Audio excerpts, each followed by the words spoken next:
Acne and murder charges. Well, acne, we know, can cause distress, issues with makeup, but murder, that's what the defense team of a teen boy charged with killing a 20-year-old woman is suggesting.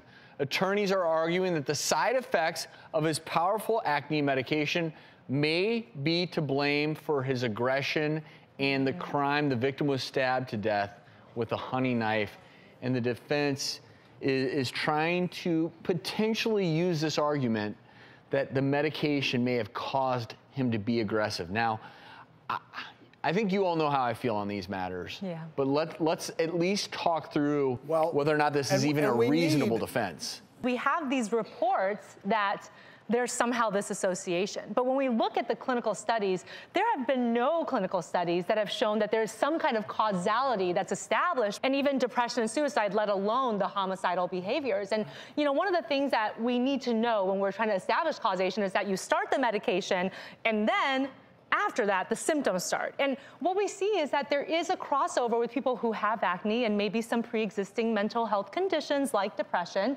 So you can't really say that there is a direct one-to-one causality. And so that's what really concerns me, is that this is actually a drug that helps a lot of people too. So the problem that I have with a case like this is there are drugs out there that may increase aggressive behaviors. Yep. Come to think of it, just supplementing with testosterone, for instance, if those levels get too high, you can become more aggressive. There's a big difference between feeling a little more aggressive and allegedly stabbing someone to death. Right. 100%. And I cannot, I'm troubled by a society where we are using claims. Look, maybe there are mitigating factors, I get all that, but you cannot blame a pill and its side effect for stabbing someone to death. The lawyers that's exactly what the lawyers are trying to do. Right. And when they read the label insert, oh, mood changes. Well, we know you can get mood changes, but this type of aggressive homicidal behavior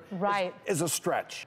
Well, and I just want to point out that as a psychologist, I know that 5.6% of people who have severe acne actually have depression. And when the acne improves, a lot of them start to feel better. And so there's the other side of it. And I think the important takeaway, regardless of what happens in this case, is if you are a candidate for this medication, highly specialized, talk to a specialist about whether it might be right for you, but also when you read headlines, be very careful with how you interpret those.